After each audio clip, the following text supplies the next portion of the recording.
Joining us today is Ms. Priyanshi Chokshi. She is a Mumbai-based chartered accountant with an All India rank, a Master of Business Laws, and an aspiring lawyer.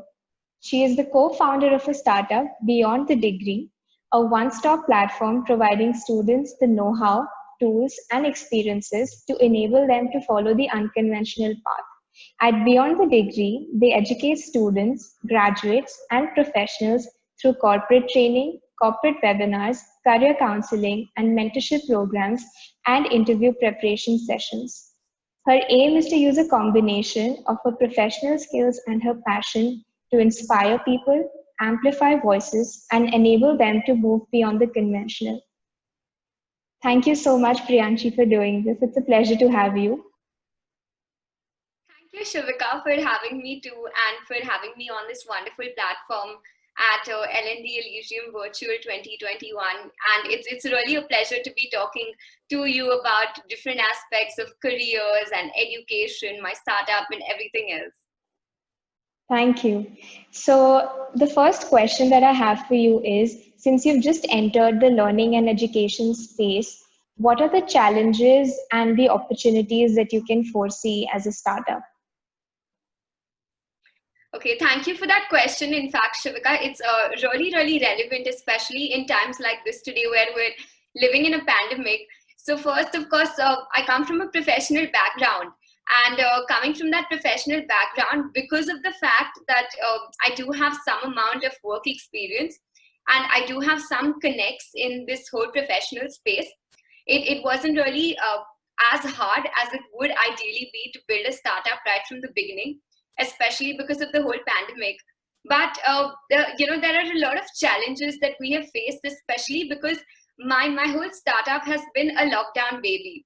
So we came up with the whole idea of the startup because of COVID, and the only problem that we really faced was really reaching out to a good number of people.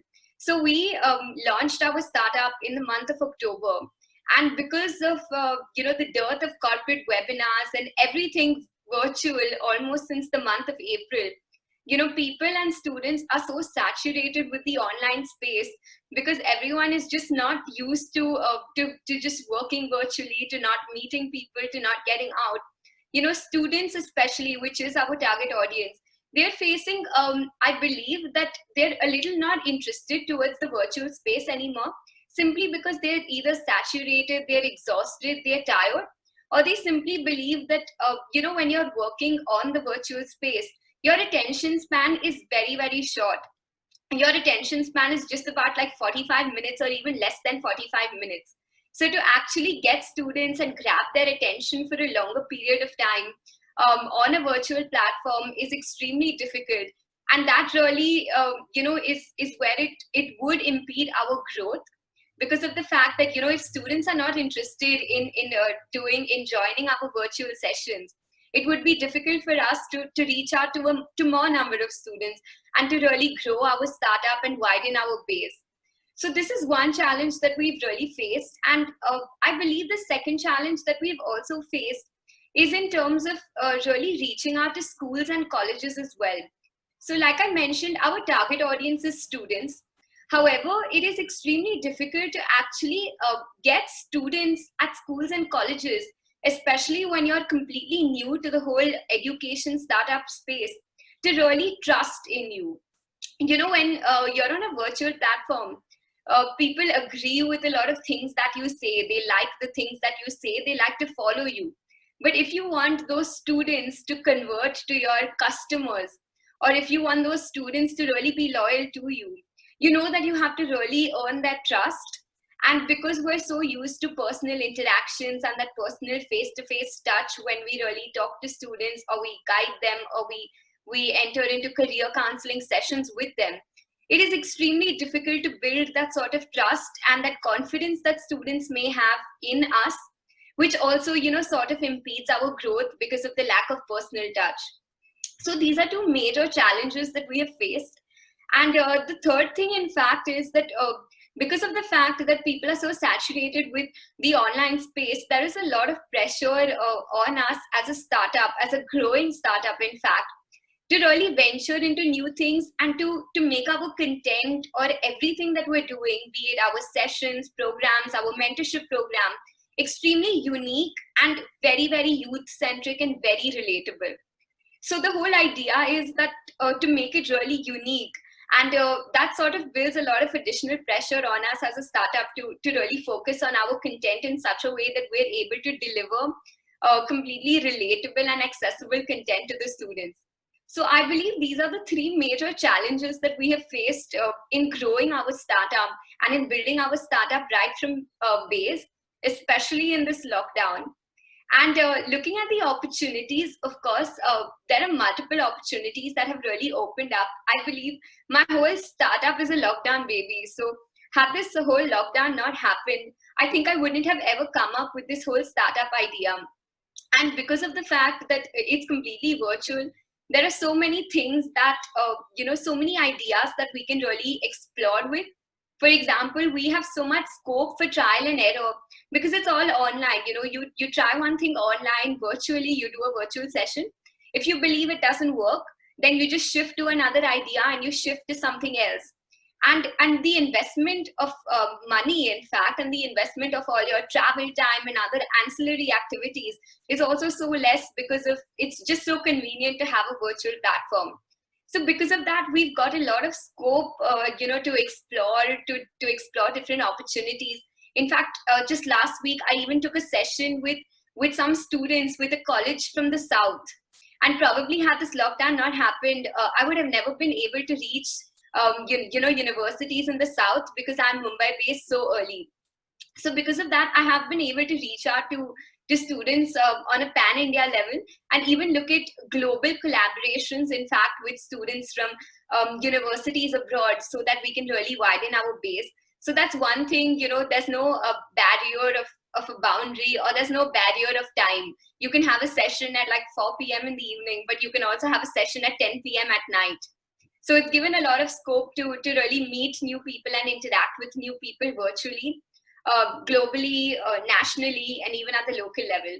So I believe that's one of the opportunities that we've really got. And the second one being that because students are not really busy going for tuitions and then spending time on lectures, etc., we've also been able to grab that time that students have. So people are investing a little more time in our mentorship sessions, in focusing and reflecting on their lives, their careers, and what their direction should be. So basically, we have been able to grab, at least some more time from the students who are really interested in getting a direction for themselves. So I believe, yeah, that's with the opportunities and the challenges that we've really seen. In fact, there are a lot of more opportunities that we're yet to explore because we're very, very nuanced yet, and we're looking at widening our base in terms of corporate trainings, corporate webinars, reaching out to industry leaders whom we would have never been able to meet face to face or get that time face to face. So yet there's a lot of more opportunities that we're looking at exploring. That's really wonderful, Priyanshi, and it's a very nice insight that you've shared with us in terms of, the good and the bad which comes along with launching a startup in these difficult times. So, since your target audience is, students and graduates and, people who are still getting their education done, so how would you define a career in this new normal?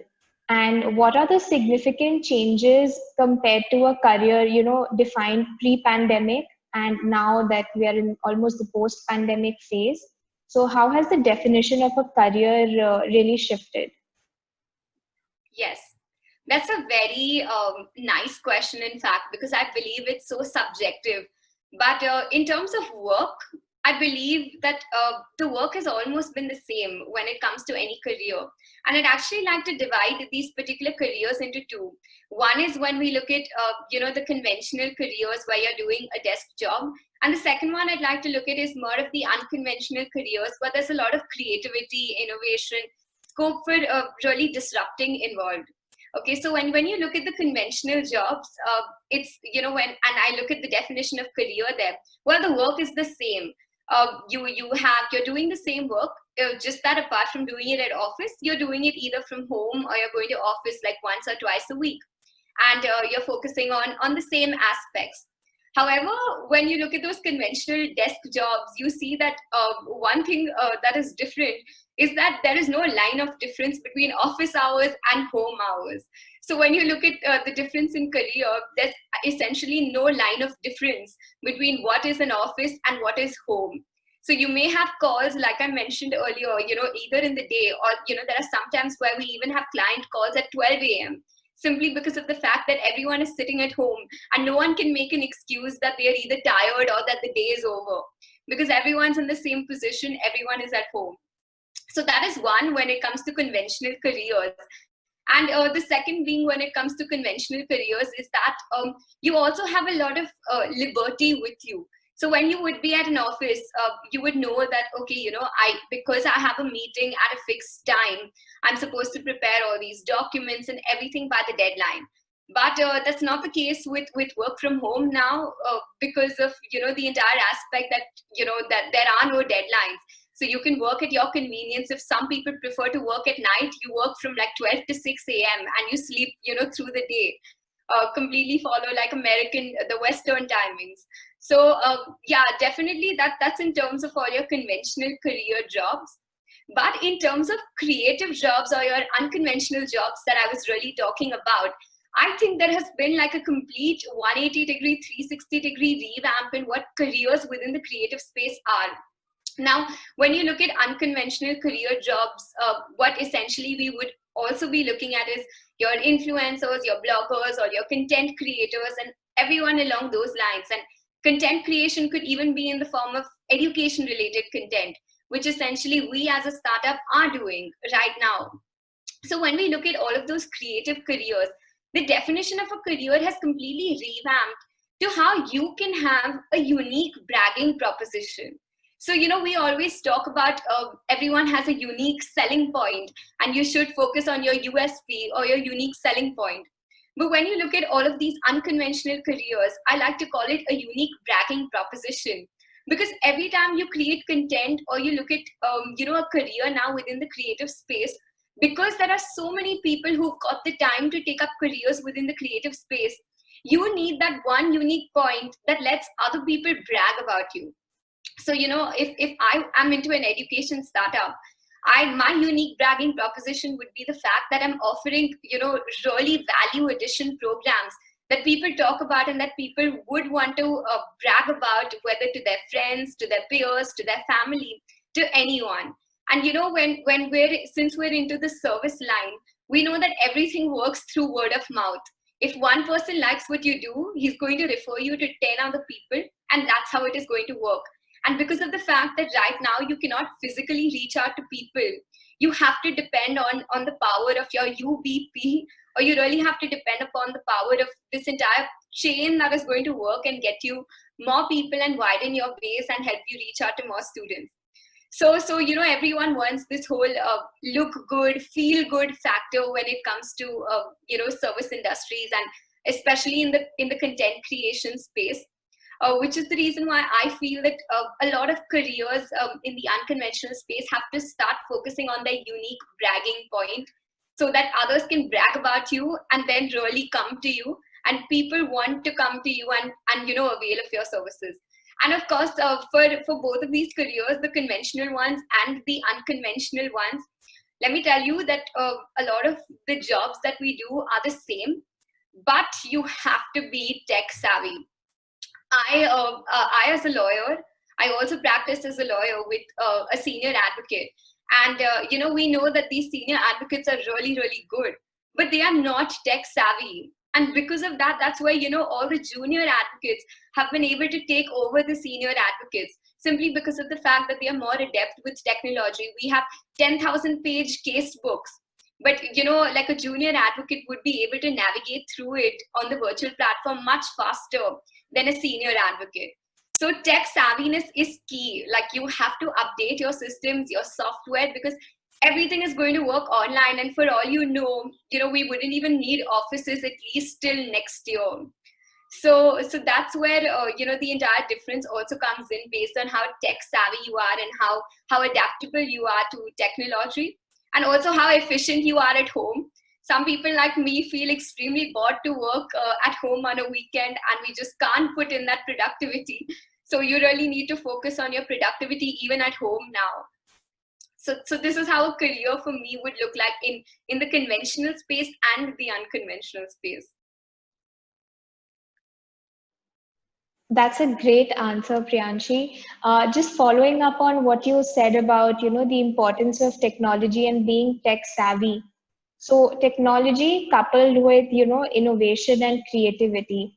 How important do you think these things are getting, as we are entering this post-lockdown phase, and, there are certain people who have managed to, start their work and all outside, and some are still working from home.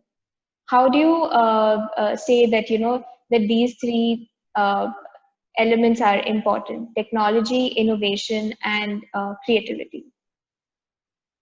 Great. Okay, so since we already spoke about technology, let me take that up first. So technology is extremely important. One, because you need to connect with people nationally and globally. And for that, you need to be extremely tech savvy.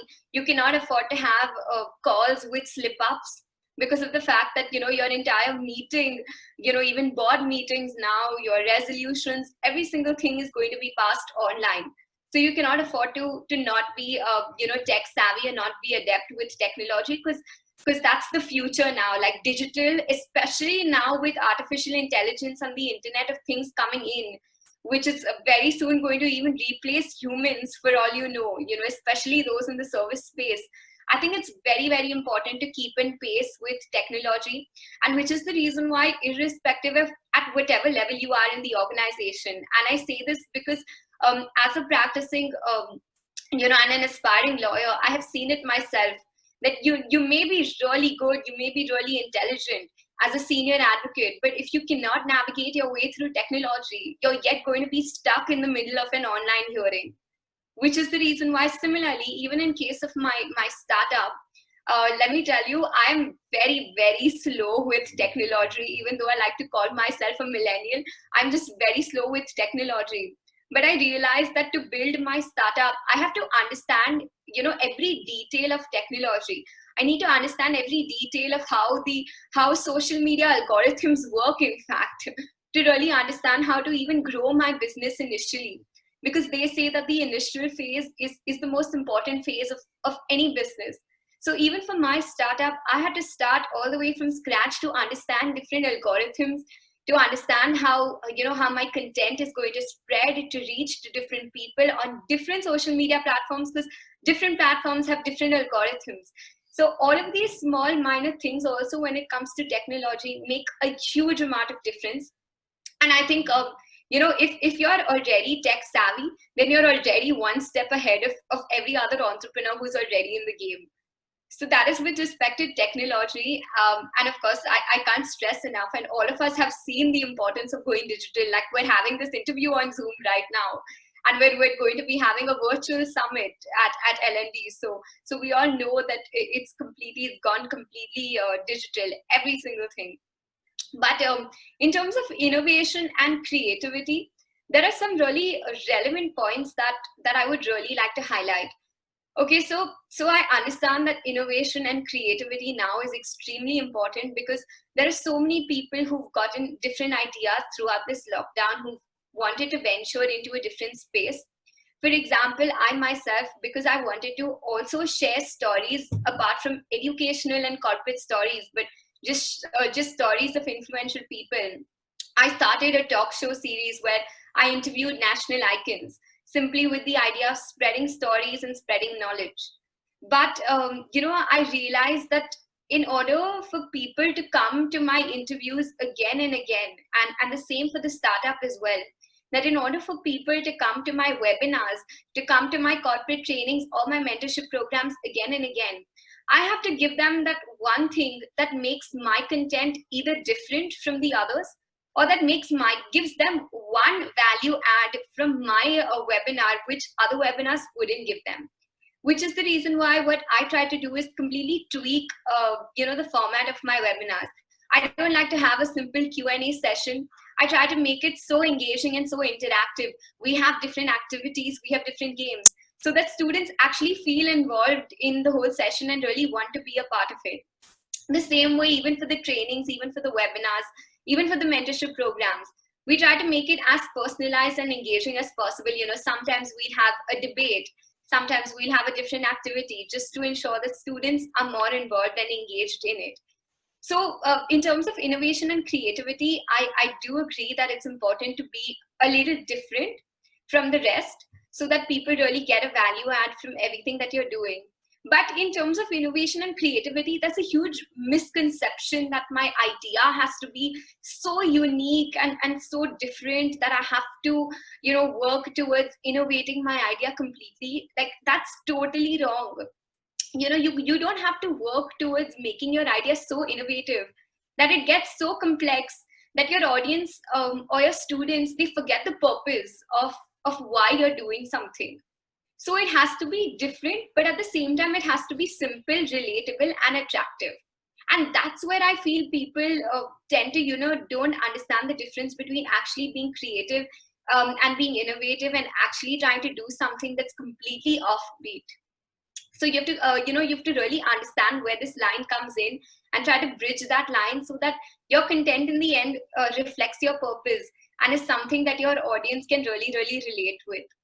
So, so this is how innovation and creativity really works. And I think I read this very, very interesting quote from Mark Zuckerberg, which really said that, when it comes to a startup, your ideas don't have to be different, or your ideas don't have to be unique. Your idea is an important part of your startup, but it's not the main thing. Essentially, what you do should just be better than the others. So if today I'm doing the same thing, like what Facebook does, they're sharing content. I'm doing the same thing, I'm sharing content, but just that if my content or my work is better than the others, my idea is already innovative and is already disrupting. So that's where the difference lies. And I think it's very, very important because so many people are getting into the content creation space. Do not fall for this trap. Your content should be different, but at the same time, it should be very relatable to your audience. That was very well explained, Priyanshi. Thank you so much. So, as a parting message, what would your message be to, maybe students who are trying to take an unconventional path, or, aspiring entrepreneurs who are looking to start their own startups? What would be your message to them? Sure. Thank you for this, because I have always wanted to say this one quote that I think everyone should know. So I'm a national swimmer and I really follow Michael Phelps, and he uses this amazing quote which says that never put a limit on anything, because the more you dream, the farther you get. And I believe that, as especially as a student or a fresh graduate, or no matter where you are in your profession, you should understand where your purpose is. You should understand what your interest is and where you're extremely passionate. Like I've always said that the 4 P's, your passion, performance, perseverance, and patience. These are 4 things that are really going to help you go ahead, especially if you're starting up. So whether you're a student or professional, you need to perform consistently. You need to put a huge amount of hard work. We've all heard of, the very cliche line, 99% perspiration, 1% inspiration. And you have to be very patient. You cannot have overnight success. But these are 3 things that as a student or as a professional, you must remember as you go ahead in the profession. But the second reason why I use this quote of Michael Phelps, where I say never put a limit on anything, is because of the fact that today, especially growing up in India, we're always asked one question that, what degree do you have, or where do you see yourself going? But as a student, what if I want to do something unconventional, but it's fulfilling? Or what if I could do both? I could pursue a degree and at the same time, I could pursue something extremely unconventional, innovative, and really disrupt. So that's where, the whole idea of taking up these unconventional paths come in. And, my advice to students would be, you don't have to put a limit on yourself in such a way that you just have to follow one conventional career because of the fact that it's going to give you stability or it's going to give you money. you can always follow multiple careers, and you can be a jack of all trades and even master every single trade. There is nothing like a jack of all trades and master of none. You can actually do these different activities and you can excel at different careers. And I would just like to simply state the fact that because I come from a professional background, but at the same time, I'm extremely passionate about the entertainment and the sports space, I believe that I have been able to manage multiple careers. Sometimes it does take in that extra effort, putting in 20 hours a day instead of putting in 12 hours a day. But in the end, it's all worth it. So if you're really passionate about, doing multiple things, or if you have multiple interests, then don't let go of any particular interest simply because you're not sure where it will take you, or you simply think that it's not going to give you job security. So that's my only advice to you. Never put a limit on anything. If you're passionate, if you have the drive to succeed, you will be able to do multiple things and excel at each one of them. So just don't stop yourself. Like just dare to dream, and you will go ahead, as a student or as a professional. Thank you so, so much for leaving us with that parting quote. It was beautiful, and your insights were something which I'm sure all our audience will be enjoying and getting inspired from. So, good luck for Beyond the Degree, Priyanshi, and thank you so much for being a part of this. Thank you so much for having me as well, and for helping me reach out to different people with the message that I really want to advocate. So thank you so much for giving me this platform, and it was a pleasure interacting with you. Thank you.